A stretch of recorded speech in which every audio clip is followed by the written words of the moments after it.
on Would I Lie to You? He hails from Torchwood, it's John Barrowman. He hails from Mr. and Mrs. Wood, it's Dom Wood. And their team captain, Lee Mack. And facing them tonight, she's a mother of two, it's Faye Ripley. He's been drinking since 2, it's Patrick McGuinness. And their team captain, David Mitchell. But first, please make some noise, specifically of the excited and welcoming kind, for your host, Angus Dayton.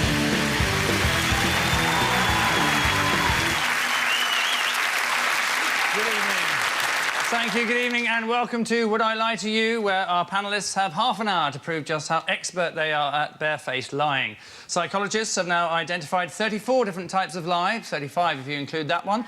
And apparently the best way to make sure someone isn't lying to you is to keep constant eye contact, study their body language, and wire their nipples up to 10,000 volts.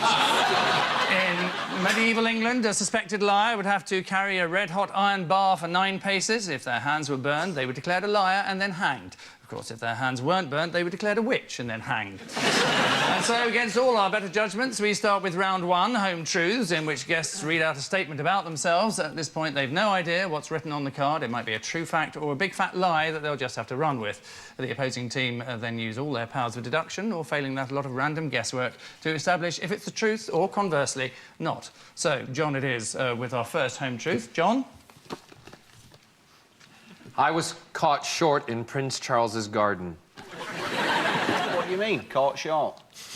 What does that mean? Are you not familiar with that phrase? Oh. Would you like me to elaborate? Please do. Yes, within the bounds of BBC viewing, yes.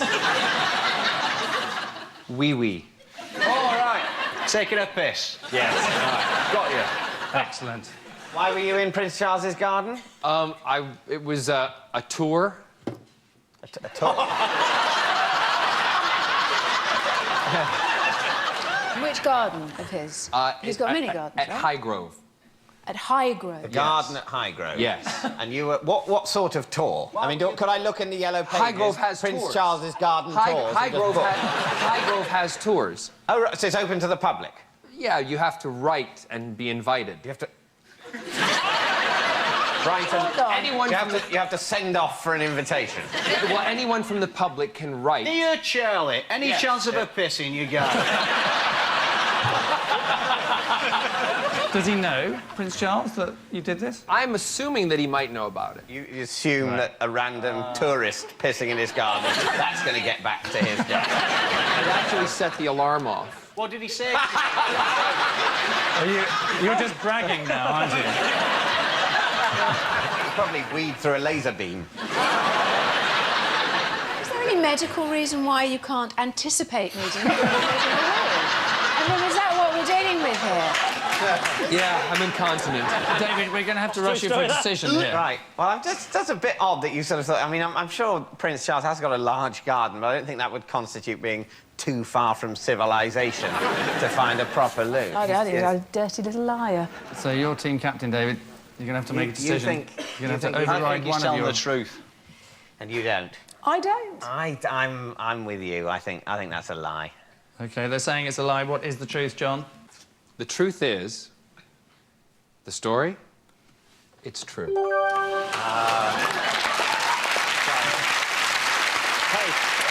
nice lie. There you are. Yes, it's absolutely true. John was caught short in Prince Charles's garden, so if you thought your Dutchy original biscuits tasted funny, check where the oats are from. Of course, John could have just done as Camilla does when she's caught short, lifted her tail and hosed the snails off the path. And so, to Paddy for his home truth. I've snogged Paris Hilton. Well, there is an obvious question that begs itself. Yeah, how come you ugly get? I mean... Where were you? At the James Bond premiere. So you snogged Paris Hilton? Yeah. It was at the premiere. Yeah. At the party afterwards. No, it was at the premiere.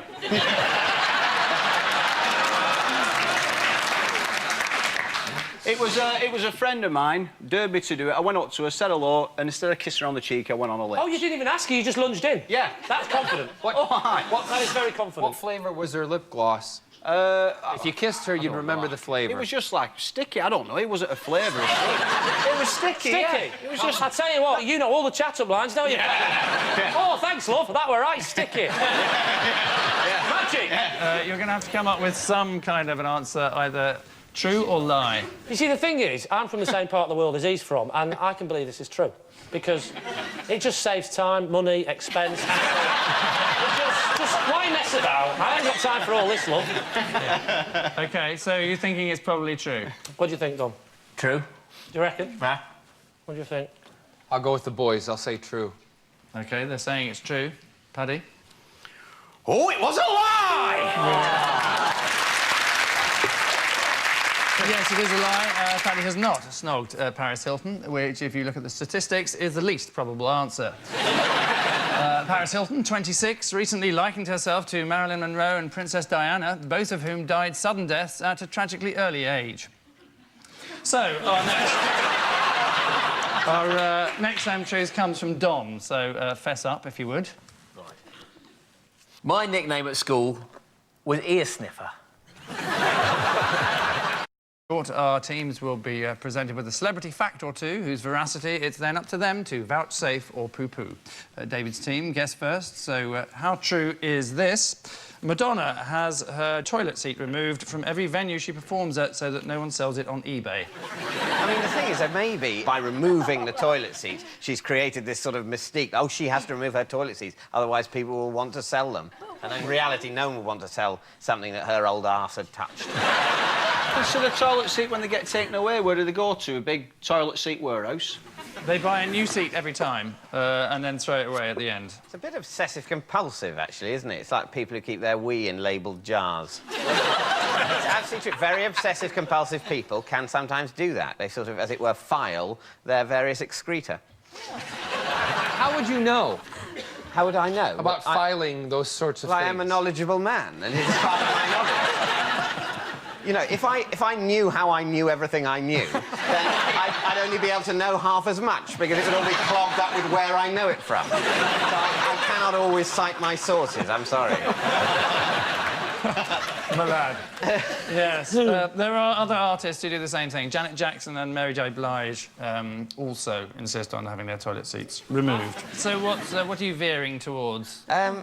Well, it's I think it's feasible. It's feasible. I'm just worried about these stars with huge warehouses full of old loo seats. I don't know why I'm worried about them. There's no reason why I should give a shit whether they live or die. She's not doing it, is she? She's not got the spanner and putting her thing on. So someone else is coming in, she's totally unaware of it, just gets done, one of those things. Are you, Madonna, I want to get off early. Are you going to need to go again before the end of the gig, or can I remove it now? I know it's not... Because, you know, I want to get home before 11 if I can, so will you need another shit tonight? I mean, it's fine, I can wait. But maybe you could go now, if you're ready. So maybe it's not true. No, go with your gut instinct. OK, please. we say it's a lie. You're saying it's a lie, and it is indeed true. Come on. Sorry. It is true. Madonna does have all her toilet seats removed from every concert venue to prevent them being sold on eBay. She also had all the decent songs removed from her last album to prevent them being sold at HMV. Lee's team, your teaser. Tony Blair proposed to Cherie in a bumper car. To me, they look more like roller coaster people, don't they? That's sort of like... That's why her face is always like that. Yeah, that was the joke. It was a visual. It was a visual, you know. Hey, listen, I'm shit at time travel. Don't worry about it. Right. I'll tell you what, though, I'm shit at time travel. True, lie, neither, Or, both. what do you think, Dom? Dare I say, poppycock, I think. I think true. You think true? Yeah, yeah. Really? But you are team captain, Lee, so it's your word that is final. Well, I have to say that I'm slightly leaning towards John, don't. And I suspect that actually that could be true as well. And also it explains a lot as well, because there's a massive metal bar at the front, isn't there?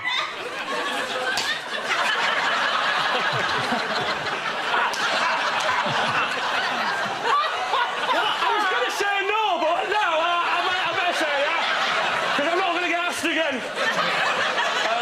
That is the truth. The truth? So help me God. Right, OK, and I can tell you that... Come on. It is indeed complete rubbish. It's it's a lie. Tony Blair did not propose to Cherie in a bumper car. Cherie doesn't like going to fun fairs. Everyone thinks that if they throw 3 balls in her mouth, they win a foam Shrek. Our next round goes by the grammatically challenged title of This Is Mine, in which Lee's team all claim to have a close connection to tonight's special guest person.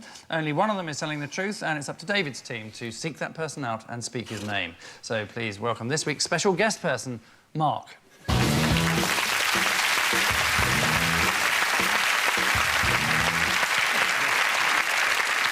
Now, Lee, perhaps you'd like to explain how you know Mark.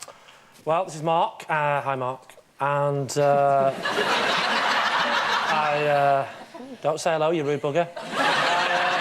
I actually employ Mark solely to manage my iPod. You've changed. John, what is Mark to you? I cut the ribbon at the opening of Mark's karaoke superstore. And finally, Dom, what's your relationship with Mark? Well, Mark's a good mate of mine, and we used to be in a magical double act, and we used to be called Mysterio and Mark. So so there you are, a professional iPod manager, according to Lee, a karaoke shopkeeper, if you believe John, or a former magical partner of Dom's. David, time to interrogate the enemy. This double act, what was it called again? Mysterio and Mark. So you chose Mysterio as a name, and he chose... Yeah, and that's the reason why we had to part separate ways in the end, is just because he was just Mark and had to go. OK. And weren't you expelled from Magic Circle? Yes, I was. For being a very naughty little wizard. So, Lee... Yes, David? When did you come to the point of realising that your iPod had just got on top of you and you needed to get in some help? No, I've got hundreds of albums. I bought the iPod, and I don't know anything about computers, so... It strikes me that an iPod is a machine for putting music on itself, right? You already have a machine for doing that, and you're paying a person to work that machine. Do you use your own toaster, or do you also subcontract that? So it's so... I don't know, I know nothing about electricity, and, so I just give him the bread, tell him where the toaster is, and some sort of miracle happens, and it's just a lot quicker that way. It's all right for you with your private education. I don't understand the basic principles... They did not, Shut up, posh boy, I'm speaking. I'm telling you now that I understand the concept of getting it from the machine to the iPod. If I'm going to be honest, I don't know how you get it onto the computer in the first place. Right. Okay. Unless you put the CD in, which takes forever. Putting the CD in does not take forever. How does it get from the computer onto the iPod? Down a wire. You don't have to stand over it. The computer will just sort of do it for... I'm a control freak. I know. I know. I know what's going to happen. If you're a control freak, why are you letting someone else do this? If you're so... David. Furthermore... It's a good question. Furthermore, if I can ask you to shut up this time, So you didn't have the guts to say you're working class piece of scum? It's funny, isn't it? I actually didn't have the time to get it out, because you'd already interrupted. David, before you get too angry, it is possible that he's lying. OK. That is the case for Lee. Yeah. We have one more. It'll be John, who claims that he's a karaoke shopkeeper. What is a karaoke shop? A shop that sells karaoke stuff. John, how much were you paid? How much was I paid? Yes. You didn't do it for charity, let's face it. Well, actually, I did, because I felt like giving back to the community. Yeah. What did you take in from the community? And also, that's not for doing it for free for a karaoke store. Isn't doing it for charity. That's actually doing it for a karaoke store. I don't think much comic relief money goes to karaoke stores. We've got to keep getting the karaoke out there. It's so different. The overheads are vast. So this is like a high street store where someone who's just wandering past, getting some vegetables, maybe a book at Waterstones, or maybe I'll fit out a karaoke bar. It's in an industrial estate, not on the high street. Whereabouts? I don't know the exact Oh, location. you lying bastard! Wouldn't you just love a Doctor Who villain to talk like that to you? Oh, you lying bastard! A decision. So David's team is this man, Lee's labour-saving iPod technician, John's karaoke aficionado, or Dom's illusionist cohort. Well, I mean, the thing is, Dom, I know, Dom, I'm is a telling you. magician, so it's a very plausible story that he was in a magician double act. If the iPod thing is true, then you're not the man I thought you were, Lee. And, you know, that's the price you'll pay for this petty victory. So, yeah, I think I'm with you. I think it's Dom at the moment. I'll go with that. OK, you're saying it's Dom. Mark, perhaps you'd like to reveal your own identity. John did open my karaoke superstore.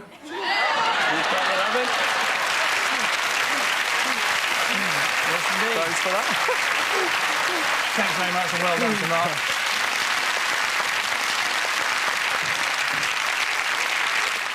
Our next round is Telly Tales, in which we revisit one of our national televisual treasures, and David's team astound us with an additional related fact. Tonight, the subject of our scrutiny is EastEnders, so let's just remind ourselves what it was like living in the world of the common people.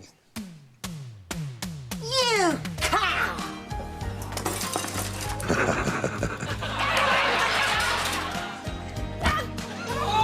I'll come down here and give you a dry slap. You slut. You want to have one? Nah, I don't think so. Shut up, I'm not 70. I don't like your earrings. Stay and have a cup of tea. How dare you?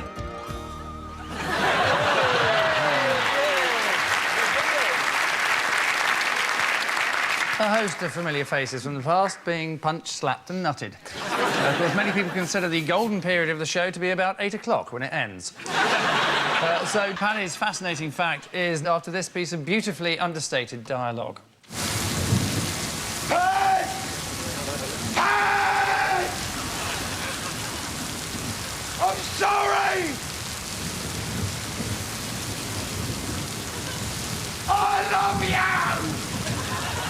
I love you!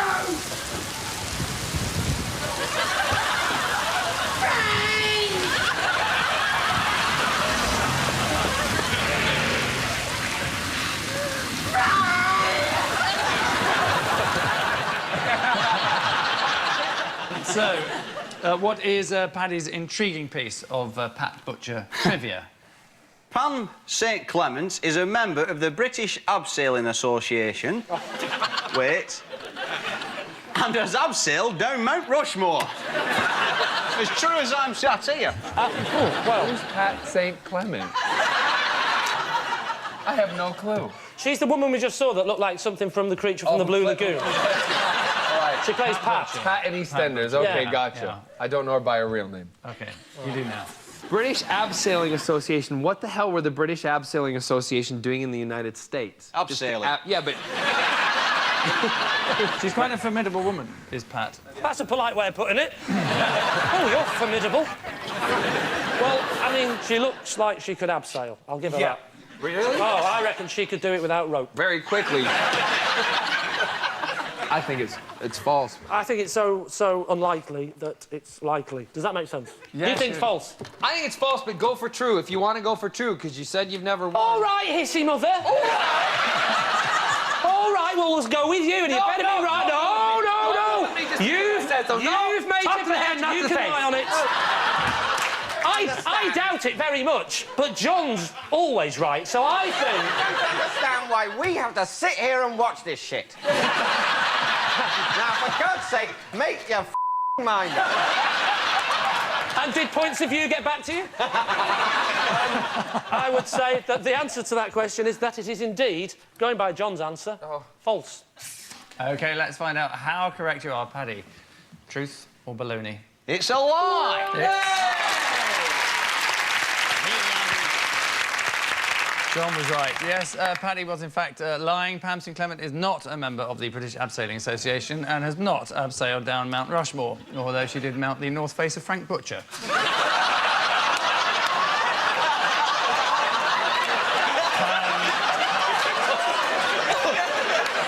That made me want to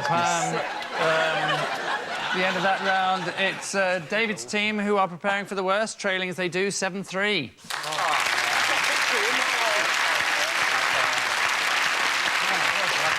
And so to our final quickfire round, more truths and lies, this time against the clock, starting now. Faye. Oh, me. When we were first dating, I collected my husband's belly button fluff. Can I just say, if this is true, I'm not comfortable being this close to you. How much did you get of this stuff? What are we talking? Tea cosy, quilt? I mean, what? I'd say in excess of 50 examples. It might sound like a ridiculous question, but why? Because I felt that... Oh, one, I needed a hobby, and two, I was, you know, just showing my love for him by collecting a part of him. Well, it worked. He proposed. He did? Yeah. Yes. Well, there you go. And what happened the night he proposed? I ate it.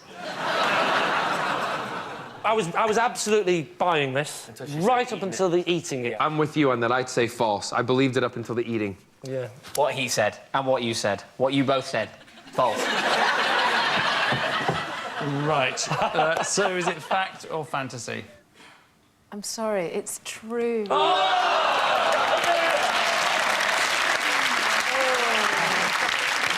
It is true. Faye did collect her husband's belly button fluff when they were first dating, which makes her one of the most romantic, obsessive-compulsive psychopaths in the world. Next. Lee. In a restaurant in China, I unwittingly ordered and ate dog.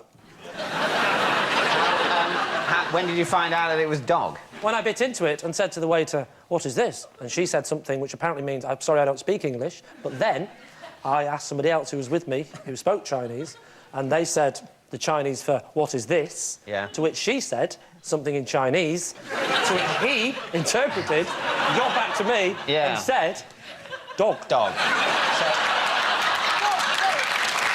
What did you think it was? Well, to be prawns. honest, You thought, this prawn's massive. It's got a collar. Rover, funny name for a prawn. What did you have with it? It was on a bed of rice, and it was with a small bottle of beer. On the bed of rice with a squeaky ball. So, David's team is Lee to be believed. I think so. We think it's true. Okay. You're saying it's true? Yeah. OK. True or lie, Lee? It is, in fact, a load of twaddle. Oh, sorry. It is a lie. Lee has not unwittingly ordered and eaten dog in a restaurant in China. In recent years, China has started to westernise its culinary tastes. In fact, one of the most popular TV programmes in China is the British cookery show, Crufts. Next. Paddy. Yes. I have wrestled Andy McNabb for money. Are we talking the same Andy McNabb that did the SAS, yes. piece of literature Bravo 20? Yes. I was doing a corporate for the Army in North Yorkshire for the people who learn to drive the tanks and all this carry-on. And we all had a drink after in the officers' mess, and it just happened. What do you mean for money, though? Where's Wrestling. the bit of money coming to all this? Well, they were all just putting the money down. It was just a bit of fun. So who won? McNabb. So how did he beat you, then? Give me the move that he beat you in, just sort of... Do you want me to show you down there? No. Go on. Go on. I'll volunteer. I'll show you. Go on, get down there. So, you get yourself down on the floor there. How would you like... Get yourself on your side. On your side, there. He had me in the scissors. Not this. Ask him, ref! Ask him, ref! Ask him! And that was more or less it.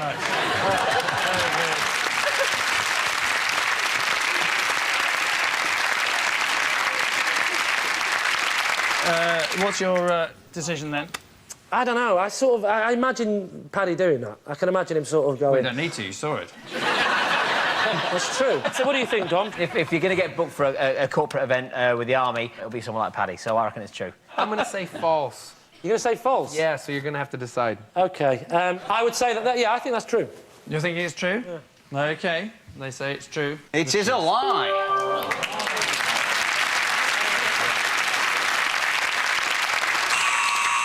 Which irksome sound means at the end of our final round, it's Lee's team, who are tonight's Supremos, having trounced David's team 10-6.